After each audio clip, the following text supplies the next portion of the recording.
What up, APUSH people? Today we are going to take a look at period 2 in the APUSH curriculum. It goes from 1607, the founding of Jamestown, all the way to 1754, which is the beginning of the French and Indian War. And we're going to knock this out real quick, give you all the basics, just the nitty-gritty. So some big ideas for you for period 2 that you should keep in mind is, one, there were similarities and differences between the Spanish, the French, the English, and Dutch colonization efforts of North America. These four countries are going to be the four key ones, and there's going to be similarities and differences between them. The second point is the English colonies were largely allowed to govern their own affairs and oftentimes ignored English mercantile laws. Prior to 1754, historians called this period a period of solitary neglect. For this period, the colonies are going to be growing, the 13 colonies are going to be establishing themselves, and they're going to be kind of left alone from England. Third point, Native Americans and Europeans engaged in a variety of complex relationships. Now, isn't that a vague statement? We're going to take a look at that a little bit more closely in a moment.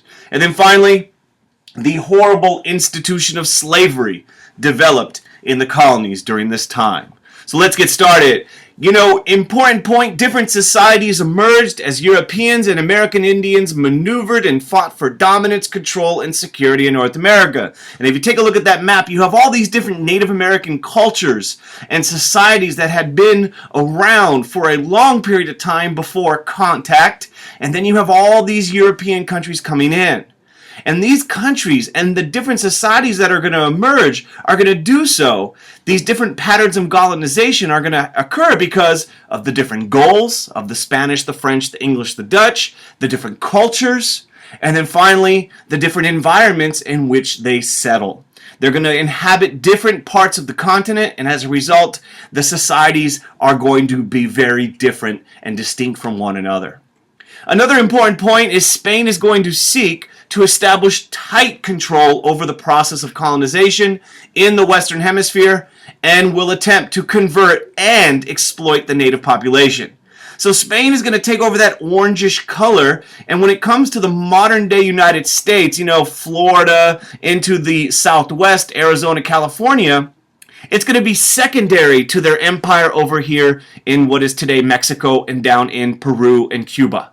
That's where the gold and the silver, the Aztecs, the Incas, where they conquered them. A couple of quick things to remember. Columbus comes in 1492. You have the beginnings of the Columbian Exchange. They divide the New World up with the Treaty of Tordesillas between Spain and Portugal. You have some Spanish conquistadors who are running up into different areas of Florida and modern-day Arizona looking for riches and wealth like they found amongst the Incas and the Aztecs. You have the development of the encomienda system, where you basically have native workers who are basically slaves doing the labor. In 1565, the first permanent European settlement in North America is established by Spain with St. Augustine. You have Spain governing their empire under a mercantilist principles. All that gold and silver is being sent back to Spain, the mother country. Spanish missionaries are going to play a key role in the settlement of the Spanish Empire, especially New Spain up in the northern part of the frontier region, spreading Catholicism. Spain's going to have a unique relationship with native people. You are going to have the rise of a mestizo group of people, mixed race people, because there's going to be intermarriage amongst Spanish and native people. And then finally, of course, not everything's going to go well, because in 1680 you'll have Pueblo's revolt, where the native people in what is today New Mexico will revolt against Spanish rule. So those are a few things about Spanish colonization. What about the French? If you look at the map, France is really doing well. All that green stuff, New France, a lot of territory. The Dutch are also here. If you take a look closely in what is today New York, that purple region was known as New Netherlands. And France and Dutch are going to share something in common, because relatively few Europeans are going to come over, mainly men, and they're going to be looking for trade alliances with the native people, mainly with regard to the fur trade. And as a result of this very few people coming over, and most of them being men, intermarriage amongst native people and French and Dutch settlers will be much more common than it will be elsewhere in the colonization story. A couple things about France you should know for a quick study guide. Samuel de Champlain, the father of New France, 1608, establishes Quebec. You have the French Huguenots and Catholic Jesuit missionaries who are coming over, very often trying to convert native people. You have the fur trading economy, especially beaver fur, and as a result you have very close relationship with the natives, the Huron Alliance, for instance, or the Algonquin people, the native tribes, and the French are going to forge this alliance. You know, you have these guys, the Cordé des Bleus. I totally mispronounced that on purpose, but these are the French fur traders who are fiercely independent, being a part of this colonization process. In terms of government, France isn't going to have any kind of democratic government principles, no trial by jury, no representative assemblies like you'll see in the English colonies. The Dutch, they're also establishing colonies in what is today New York, Albany, New York area. This is, of course, run by the Dutch West India Company. It's a company town. New Amsterdam is the name, and once again, it's going to be a very diverse colony. For instance, in New Amsterdam, in New Netherlands, the majority of the people are not even going to be Dutch. And as a result, it's going to be very difficult for Holland to keep its colony when English swoops in, I think in like 1664. And keep this in mind, the Beaver Wars will take place between the Dutch and their French rivals. More on that in just a moment. Now, the English colonies were very different from their rivals, especially Spain and France. And the reason for the difference is, one, there's a large number of men and women who come over. In some cases, first it's men coming over, but slowly women start making up a big percent of the population. They're going to establish permanent economic settlements, mainly agricultural settlements, whereas the Spanish and the French are moving around much more, large numbers, permanent settlements, and another key point is a very hostile relationship with the native people. Another key point about the British, you are going to have the regional differences existing between the British colonies. And they're divided up into three kind of categories, sometimes four. You have the New England colonies, the northern colonies, the middle colonies in the pinkish color, and then the southern colonies, sometimes divided up into the Chesapeake, whereas Virginia and Maryland, and then the lower south, South Carolina and Georgia. Reasons for the differences are important that you know. One, who came? You know, depending upon who came and why they came, this kind of creates different societies. And we'll take a look at that a little bit more closely in just a second. And finally, environmental and geographic factors, the climate, the natural resources that are available to them. All of these things will cause regional differences. For instance, the New England colonies, very much developed based upon who came, and the reason they're coming, the motives are Puritan religious motives. You know, you have the Pilgrims with the Mayflower Compact. William Bradford are the first ones in the area. They established the first settlement, followed by John Winthrop and the Massachusetts Bay Company and his goal of a city upon a hill. So in the New England region, religion is going to play a key role. Close-knit, homogeneous society. Everything's very similar. You have this religious motives. Not everyone was Puritan, but it was the kind of core of the early period of the New England colonies. You have this scene, of course, in the town hall meetings where all adult male church-going members had a huge amount of power. Harvard University is established in 1636 as a place to train ministers in the colony. Now, however, there is some examples of how this was not exactly a close-knit, homogeneous society.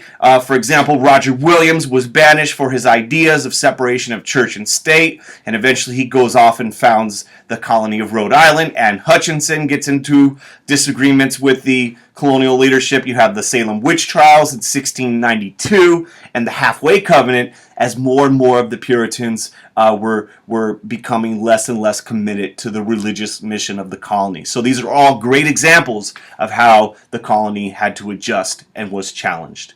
And then finally, the economy of the New England area is a mixed economy, everything from fishing to shipbuilding to wood collection. So it's a mixed economy, not a very good spot for big agriculture because of the cold, rocky climate.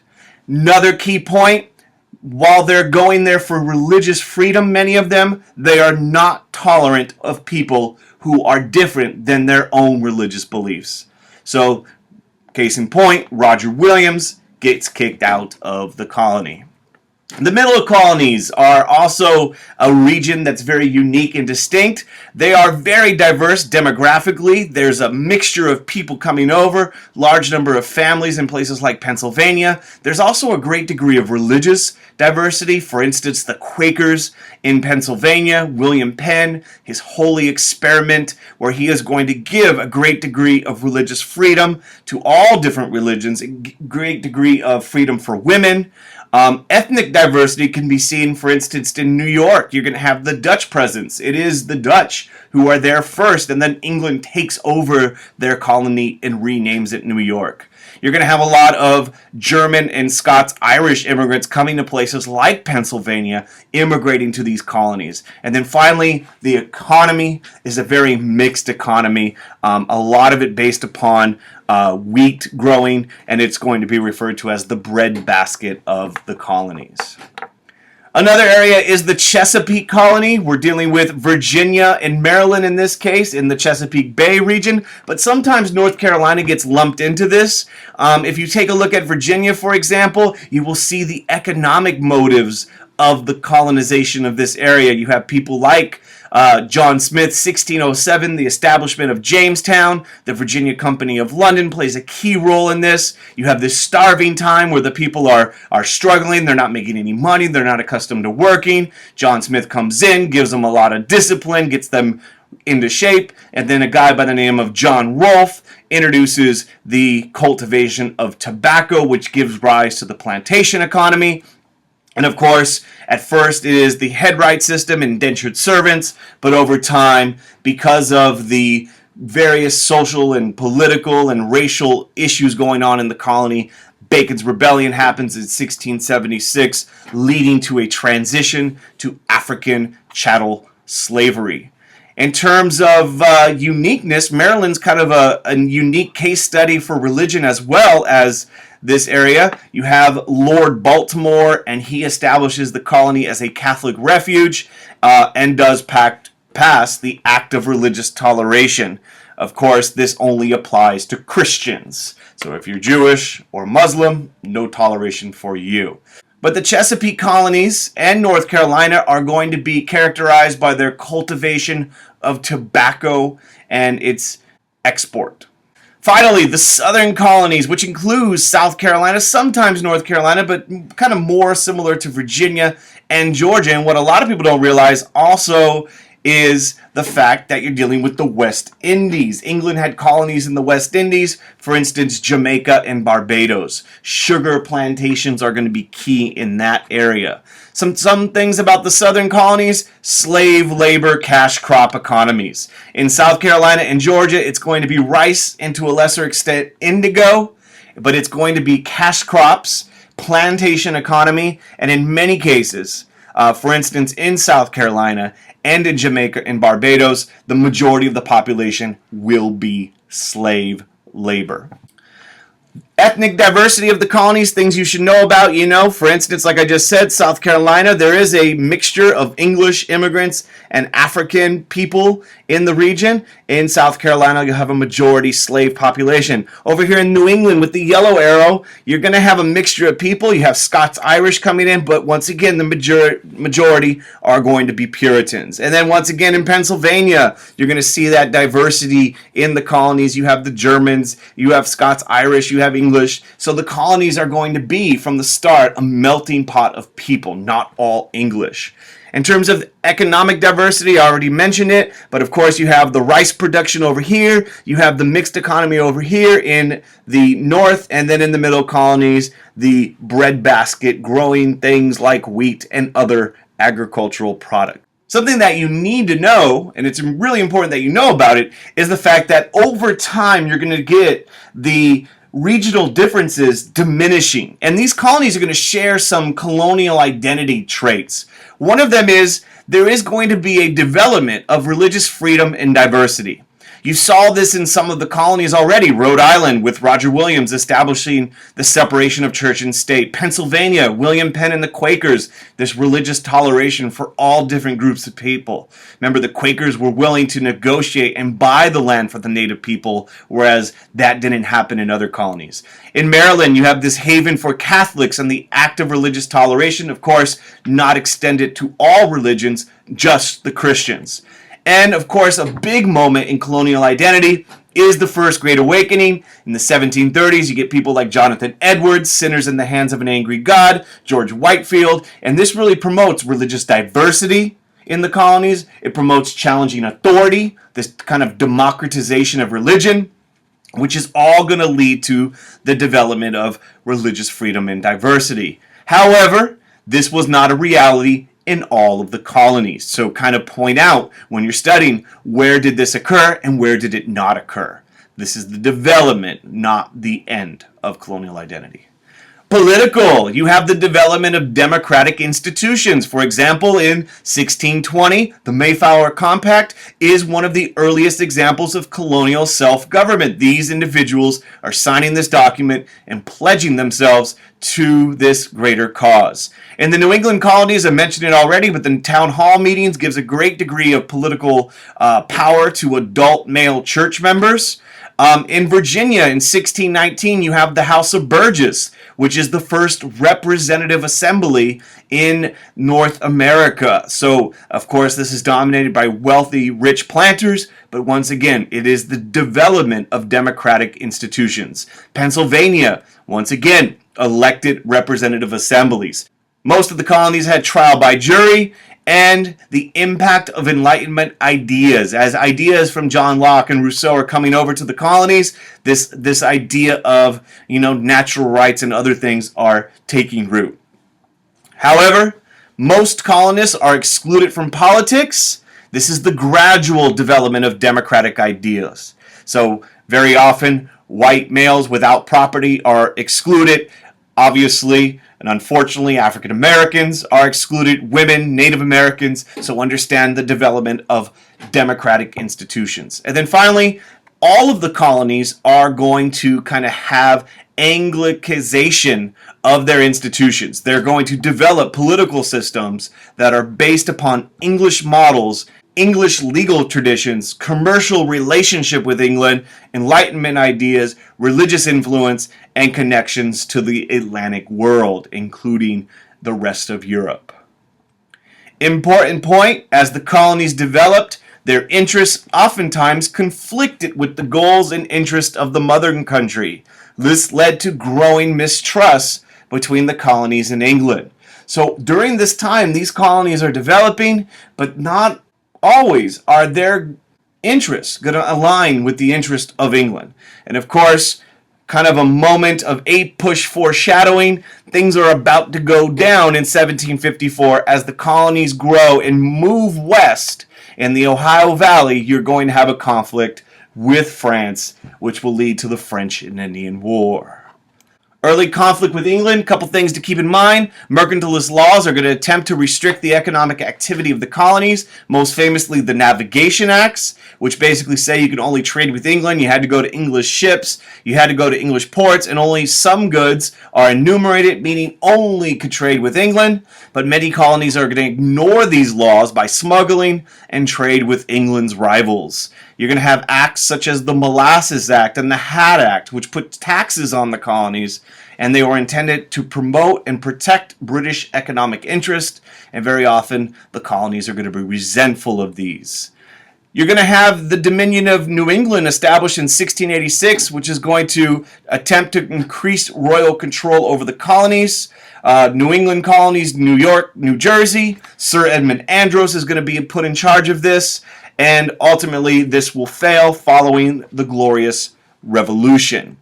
And then, last but not least, as the colonies are moving west into territory that is disputed, the Ohio Valley, you are going to have attempts And this is really in period 3, where the English are going to try to stop colonial or restrict colonial expansion with the Proclamation of 1763. All right, a few more things to make you APUSH smart. Interactions with European settlers caused tremendous demographic and cultural changes amongst Native American and African communities. So this contact that starts in 1492 is going to have huge consequences for a variety of continents and groups of people. Spain and France tended to attempt to accommodate some aspects of Native American culture. So you're going to have a very different relationship between Spain and France and the Native American communities they interact with than you are going to have with the British, which leaves me to point 3. English colonization tended to reinforce their own worldviews on land and gender roles. So what does all this mean? Well, one, the British-American system of slavery developed out of the economic, demographic, and geographic characteristics of the British-controlled regions of the New World. Translation, you're going to have a lack of racial mixing in the English colonies. There's going to be a very rigid racial hierarchy in the British colonies. There's going to be white British colonists, and there's going to be African people brought in. Whereas in Spanish colonies, you have the emergence of mestizo and mulatto people. This isn't going to happen amongst the English colonists. In fact, by 1619, you're going to have African chattel slavery emerging in the colony of Jamestown and spreading to others. And it is going to be the result of there being lots of land, a shortage of indentured servants to do the work, and the fact that they cannot enslave the native people because they're not immune to the diseases and they're able to run away out into the frontier. And there is a growing demand for European goods or colonial goods, which contributes to this reliance on slavery. There's also a strong belief in British racial and cultural superiority, which leads eventually to the system of slavery to be one in which African people are enslaved for life. This is also going to lead the British colonists to want to get rid of the native people. There is no need for them as there is in the Spanish or the French colonies in North America, and you're going to have a series of wars take place as a result. And then finally, African people are going to develop overt and covert ways of trying to resist the institution of slavery. Things like running away or working slower are all methods that could be utilized. And here's the big idea here, and it's really important. This is a lot of stuff about this on the APUSH exam. European colonization efforts in North America stimulated intercultural contact and intensified conflict between the various groups of colonizers and native peoples. So what you're going to see over and over again is examples of this. For instance, the New England colonies, make sure you know about the Pequot War in 1636-37, where Native Americans are resisting and ultimately defeated. King Philip's War in the New England colonies, which ends in 1676 and marks the kind of final resistance of native people in the New England area. In the Chesapeake colonies, you see the Anglo-Powhatan Wars, which take place a series of wars from 1610 to the 1640s, where the colonists in Jamestown in Virginia are resisting and crushing the native people led by Powhatan. You have Bacon's Rebellion, which is not as simple as colonizers versus native, but you have the frontiersmen, the backcountry frontiersmen led by Nathaniel Bacon, rebelling against the Tidewater elite, which ultimately leads to the growth of slavery in the colonies. In the southern colonies in 1739, you have the Stono Rebellion in South Carolina, where you have slaves rebelling, trying to get to Spanish Florida, and ultimately it is crushed and further restrictions are placed on slaves throughout the colonies. In the Spanish colony, you have the Pueblo Revolt, where in 1680, the Pueblo Indians revolt, and after that point, the Spanish have to accommodate and relax some of their demands placed upon the native people, because they're outnumbered by the native people, unlike in the British colonies. And even in the French and the Dutch colonies, you have the Beaver Wars in the mid-17th century, where you have the French and their native homies fighting the Dutch and their native friends, the Iroquois. So all of these are examples of intercultural contact and conflict that results. In fact, even amongst the Native Americans, the intensity and the destructiveness will increase amongst those groups because they got guns now. The trade with the Europeans, there was always intertribal warfare, but it just accelerates. And that can be seen very famously in the Beaver Wars, where you have the Iroquois fighting the Huron tribe, traditional rivals, but now they got guns from France and the Netherlands. All right, we made it. Period 2, APUSH, reviewed in about 25 minutes. I hope it was helpful. These are all about the big ideas. Go back and study the little stuff. And before we close out today, I want to give a big shout out to all my APUSH students out in Los Angeles at a Title I school. Most of us are poor folk, first AP class in some cases. We all take the test, and yet we're beasted it every single year with an average of over 90% pass rate most years. If you're joining us, we hope you join the movement and pass as well. And subscribe to the channel, tell your friends, and keep on studying. Peace out, y'all.